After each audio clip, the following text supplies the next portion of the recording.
Part A. Directions. In Part A, you will hear short conversations between two people. After each conversation, you will hear a question about the conversation. The conversations and questions will not be repeated. After you hear a question, read the 4 possible answers in your test book and choose the best answer.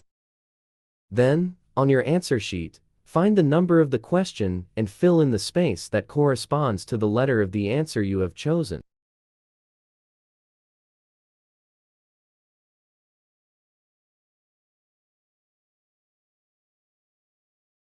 Number 1.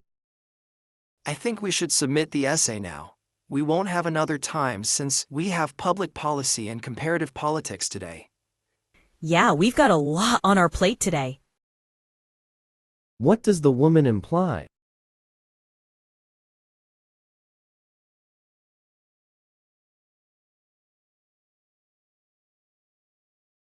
Number 2. You really can't throw well. I don't think you can be on the team unless you improve. I'm afraid I'm very bad at playing sports. What does the man imply?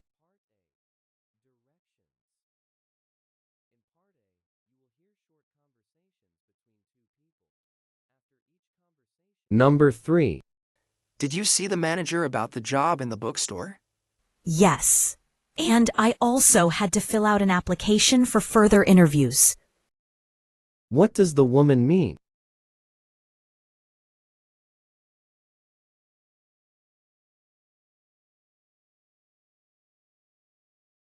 Number 4. Were you able to get into that calculus class? Yeah, much to my regret. What does the man mean?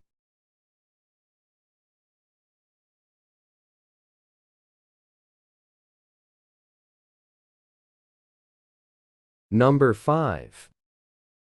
Were you able to afford this month's rent? I did, and I have barely enough money to go through this week. What does the woman imply?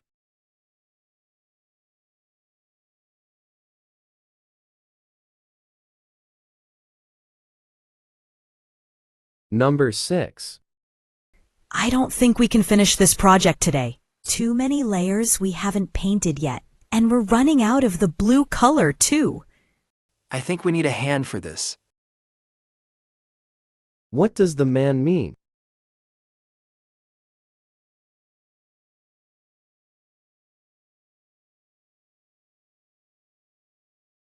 Number 7. We're expected to choose, but I think both candidates for supervisor are underqualified. Me too. What does the woman mean?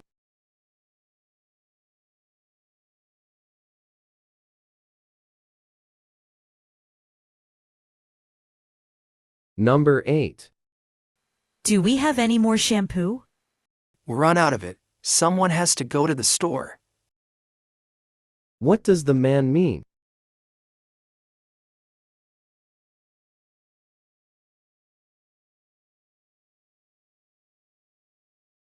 Number 9. Emily got her ticket to a concert in Vegas, and she's been looking like that all day. She couldn't be happier. What does the woman mean?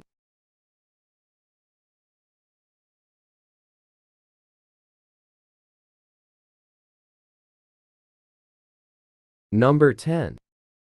Thank you for helping me move in, Quiz. Well, we're neighbors now. Help me with dinner sometimes and we're even. Where does this conversation probably take place?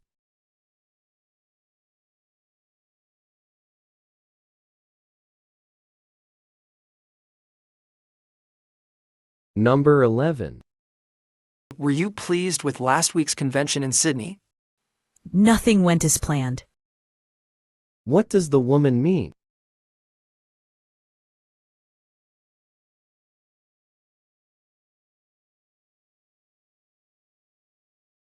Number 12. Why does it feel like she didn't want to participate in this project, but changed her mind because I was in? Oh, Joe, took you long enough. What does the woman mean?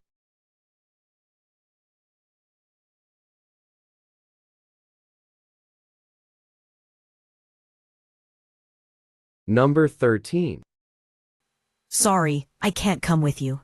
I'm feeling under the weather today. No problem. Do you have your medicine or do you want me to grab some on my way home? What does the man mean?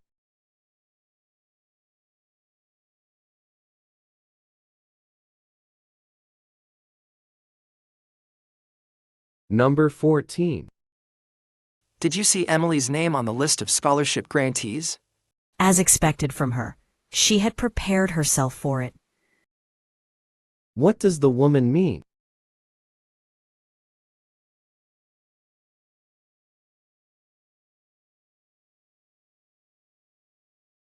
Number 15. Do you know anything about the final exam in chemistry tomorrow? It's gonna be rather difficult, isn't it? What does the woman mean?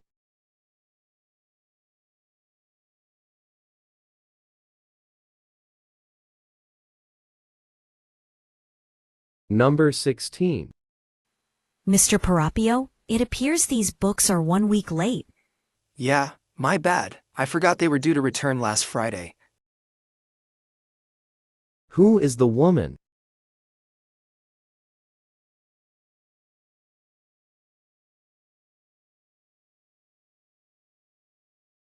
Number 17.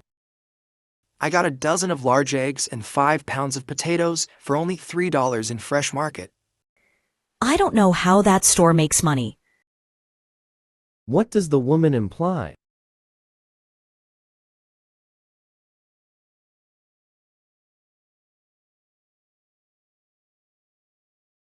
Number 18. Jimmy, you need to pick up the ingredients at the fresh store today. Martin is on his day off. There goes my plan of grabbing some coffee in the morning. What will the man probably do?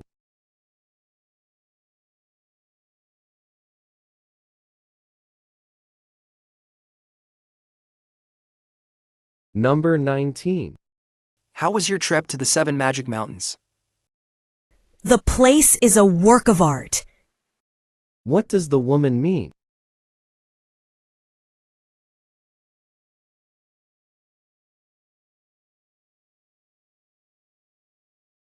Number 20. I'd like to give you something you need the most right now, and I thought this is the one. Oh, you have no idea what it means to me. What does the woman mean?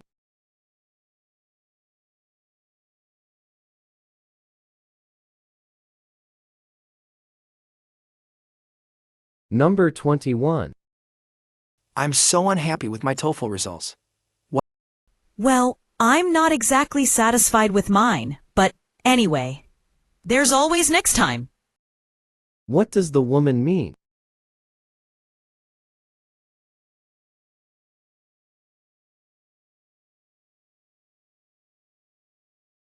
Number 22. Why did it take a month for you to do a history paper? I can ask you the same question for an English literature paper. What does the woman imply?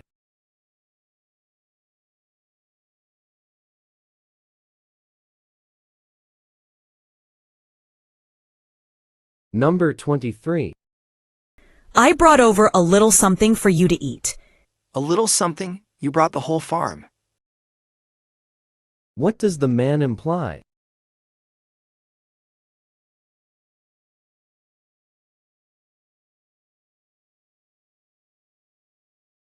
Number 24. Excuse me, can I use the computer for searching a book? Oh, please, I've done my search anyway. What does the woman mean?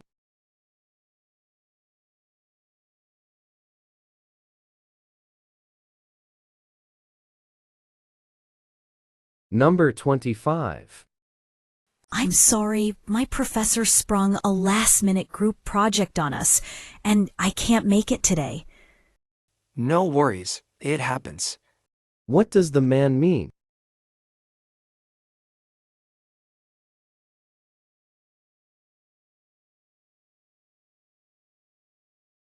Number 26. Are you sure the presentation covers all the changes this month? Let's take a rain check. I don't feel like being yelled at again. What does the woman imply?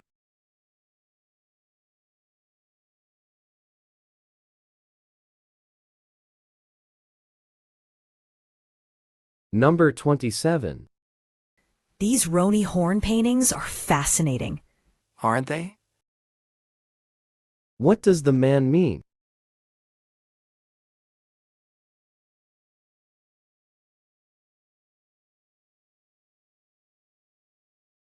Number 28. Chris likes that spicy ramen so much. It's his third purchase this week. Can't blame him for that. What does the woman say?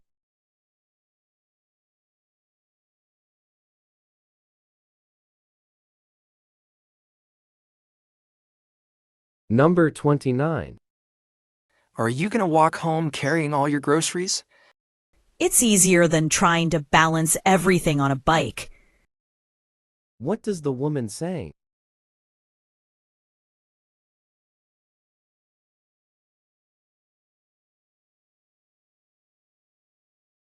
Number 30. Did I ever tell you that your cooking is the best thing in the world? You're about to ask me for something, aren't you? What does the woman mean?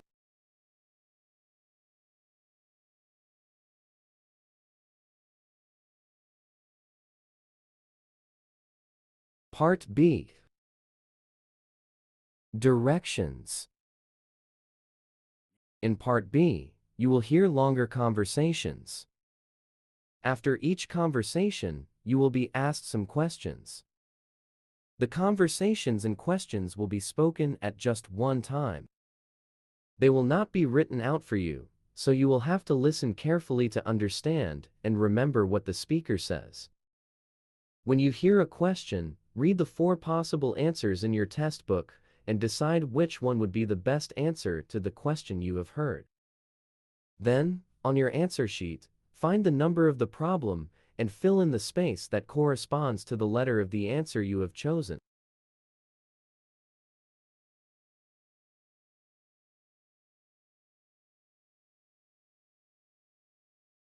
Questions 31 to 35. Listen to a conversation between a student and a professor. Hi, Professor. Do you have a minute? Sure, Emily. Did you pick up your paper yet? I just finished grading them, and I was impressed with yours. It has incredible real-world applications. I can tell you put a lot of thought into this paper. Oh, thank you, Professor. And since we're talking about real-world applications, that is sort of what I want to talk to you. It's about the student exchange program. That's a great program. Are you thinking about going somewhere? Well, I have a couple of places in mind, but I have my heart set on Guatemala. What draws you to Guatemala? I think Guatemala would be the most relevant place for me. It would be perfect to go there, so I can do some research about my ideas. I think you have some good reasons. I hate to tell you this, but the exchange program to Guatemala is only for Spanish majors, and the Spanish department is usually strict about that. Oh no, I've already done so much research about it. Guatemala has the exact type of agricultural practices, economy, and environmental conditions I want to study and explore. Have you thought about other places? I don't want to get your hopes up since the program is run by the Spanish department, and I can't remember the last time a student who wasn't a Spanish major was able to go. That doesn't seem fair. Is there nothing I can do? They must have let someone go before who isn't a Spanish major, right? I mean, I know some Spanish if that's any consolation. Look, I want you to get the opportunity to go, and I agree that it could be an ideal place for your research. Since you are very passionate about going, I'll talk to the person in charge of the situation and see if they can find a way to accommodate you. Really, Professor? Thank you. That means so much to me. I think you should prepare some arguments for the Spanish department, just in case. Can you do that? Of course. I'll be ready for that. Thank you again, Professor. Number 31. Why does the student go to see the professor?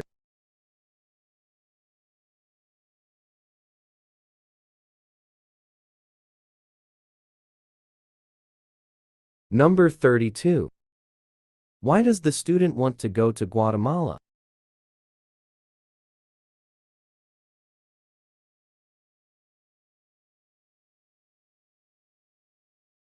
Number 33. What makes the student may not be able to go to Guatemala?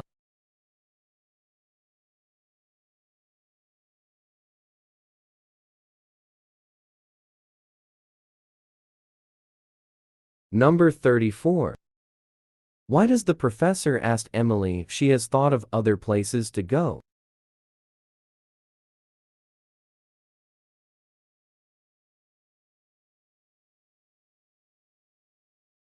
Number 35. What will the student do after the conversation?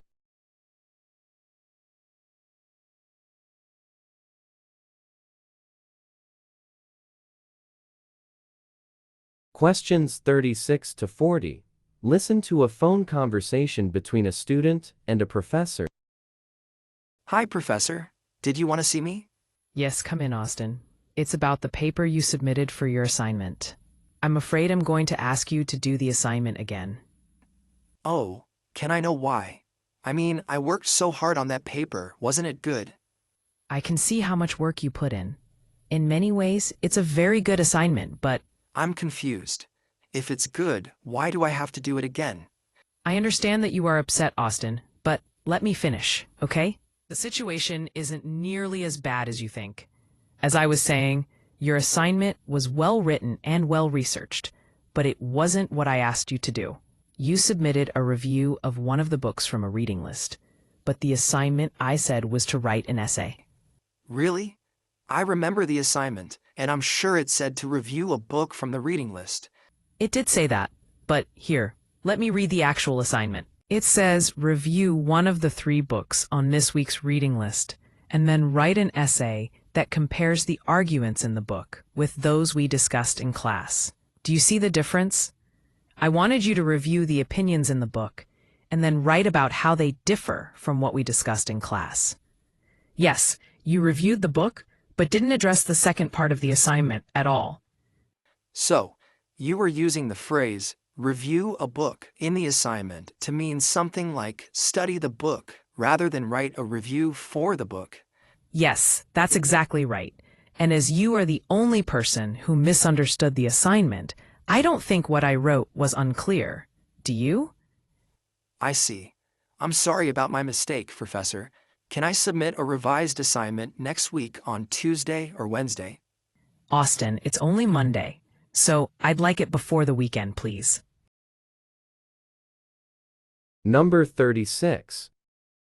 Why does the student go to see the professor?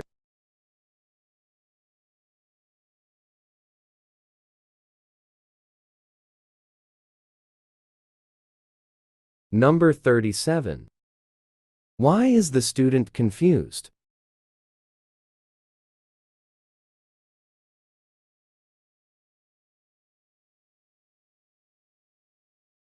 Number 38. What did the student miss from doing the assignment?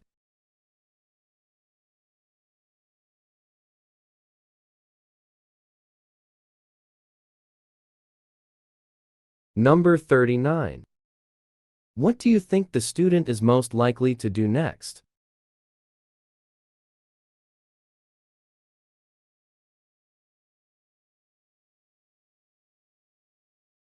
Number 40. When should the assignment be submitted?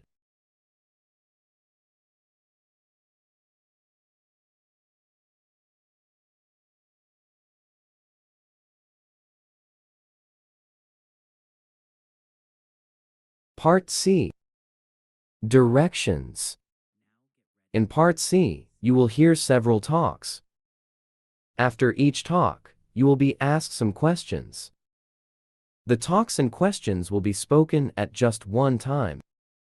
They will not be written out for you, so you will have to listen carefully to understand and remember what the speaker says. When you hear a question, read the 4 possible answers in your test book and decide which one would be the best answer to the question you have heard.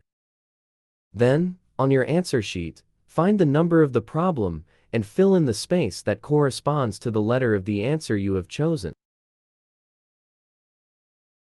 Question 41 to 45. Listen to a monologue delivered by a man. Many people know a certain movie with lots of balloons that can lift a house. But how many of you know that balloons was indeed the beginning of how men traveled through the air? Yes, you heard it right. Long before the gigantic machine we called the airplane, two brothers demonstrated their invention, the hot air balloon, before a crowd of dignitaries in Annonay, France, in 1783. Joseph Michel and Jacques-Étienne Montgolfier experimented with lighter-than-air devices after observing that heated air directed into a paper or fabric bag made the bag rise. After several successful attempts, the brothers decided to publicly demonstrate their invention. There were some concerns about the effects of high altitude on humans. Thus, the idea of flying the balloon containing a sheep, a duck, and a rooster came. The idea was that sheep's physiology was thought to be similar to a human's. Meanwhile, ducks and roosters were unlikely to be harmed. The attempt was also successful, thus leading to the test of a balloon with a person as the passenger. The next step was to make the balloon go to where they wanted it to go. This they did by adding motors and propellers. The result was the airship. But still, men were not satisfied. They wanted to build a machine that would fly through the air on wings. Such a machine is called an airplane. Many people in Europe and America worked on this concept. The first inventors to build an airplane that a man could fly were Wilbur and Orville Wright. One day, Wilbur read of a man in Germany who had fallen to his death while flying a glider that is large enough to carry a man. The idea of flying in a glider immediately interested Wilbur Wright. The two brothers went looking through the books in their father's library. One of the books which he found helpful was a book about birds. They watched and studied the flight of birds and noticed how some birds could coast through the air for long periods. They found that other people in America and Europe had been trying to fly with gliders too. Yet there was one question no one had answered. That was how to balance the glider when it began to dip forward or backward or to one side. The Wright brothers, after a long study, decided to build a pair of smaller wings before the wings of their glider. By turning these smaller wings up or down, the glider would not dip forward or backward too far. For 4 years, the Wright brothers studied and worked on this problem. At last, they were ready to build a glider of their own. In the fall of the year 1900, the Wright brothers built their first glider at Kitty Hawk, and the test flight was a success. Number 41. What is the speaker mainly discussed?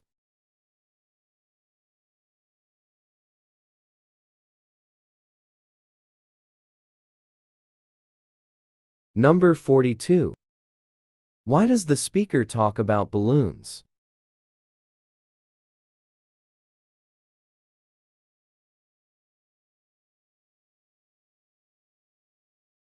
Number 43.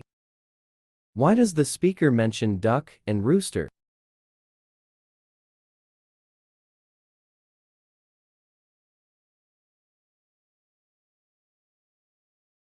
Number 44. What does the speaker imply about airships?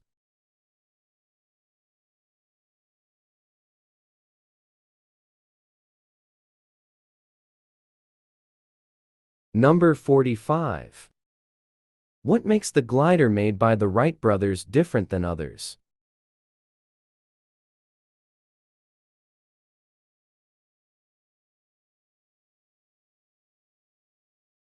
Question 45 to 50. Listen to a monologue delivered by a man. Geology is the study of Earth's crust and the processes that have shaped its surface throughout history. It requires understanding about how the Earth is the way it is. To understand that, you need to know about plate tectonics, or a theory that explains how slow motions within the Earth's interior move large pieces of land, resulting in a gradual drifting or spreading out of the continents. Plate tectonics is also a way for Earth to transport heat efficiently from the interior, where it has accumulated, out to space. It is a cooling system for the planet. Earth's crust is divided into about a dozen tectonic plates that fit together like pieces of a puzzle. In some places, such as the Atlantic Ocean, the plates are moving apart. In others, such as off the western coast of South America, they are being forced together. The power to move the plates is provided through a process by which heat escapes from the interior through the upward flow of warmer material and the slow sinking of cooler material. As the plates slowly move, they bump into each other and cause dramatic changes in Earth's crust over time. You know, when studying maps of Earth, many students notice that the coast of North and South America could fit pretty well against the coast of Europe and Africa. It seems as if these great landmasses could have once been together and then were somehow torn apart. The scientist who made the case for continental drift in 1920 was the German meteorologist named Alfred Wegener. From an early age, Wegener dreamed of exploring. He carried out experiments using kites and balloons, becoming so accomplished that he and his brother set a world record in 1906 by flying for 52 hours in a balloon. Wegener first thought of continental drift in 1910 while examining a world map in an atlas. Wegener's evidence went far beyond the similarities in the shapes of the continents. He proposed that the similarities between fossils found only in South America and Africa indicated that these two continents were joined at one time. He also showed that similarities among living animal species on different continents could be best explained by assuming that the continents were once connected in a supercontinent he called Pangaea, from Greek elements pan meaning all and Gaia meaning land. Wegener's suggestion was met with a hostile reaction from most scientists. Although he had collected an impressive list of arguments for his hypothesis, he was missing a mechanism. No one could explain how solid continents could drift over thousands of miles. Many found the idea of moving continents too revolutionary to take seriously. Developing an understanding of the mechanism, plate tectonics, would take decades of further research. Critics of science often point to the resistance to the continental drift hypothesis as an example of the flawed way that scientists regard new ideas. But there is a more positive light in which to view Wegener's story. Scientists in his day maintained a skeptical attitude because they needed more evidence and a clear mechanism that would fit what they understood about nature. Once the evidence was clear, Wegener's hypothesis quickly became the centerpiece of our view of a dynamic Earth. Number 46. What is the speaker mainly discussed?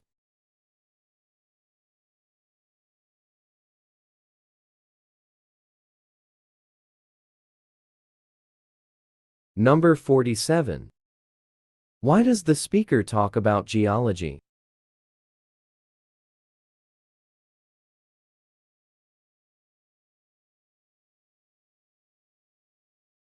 Number 48. According to the lecture, what is the purpose of plate tectonics?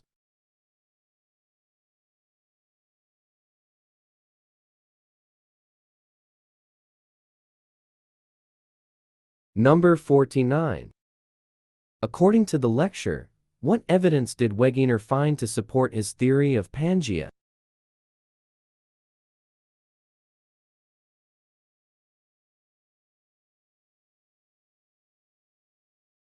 Number 50. What is the speaker's opinion about critics of science?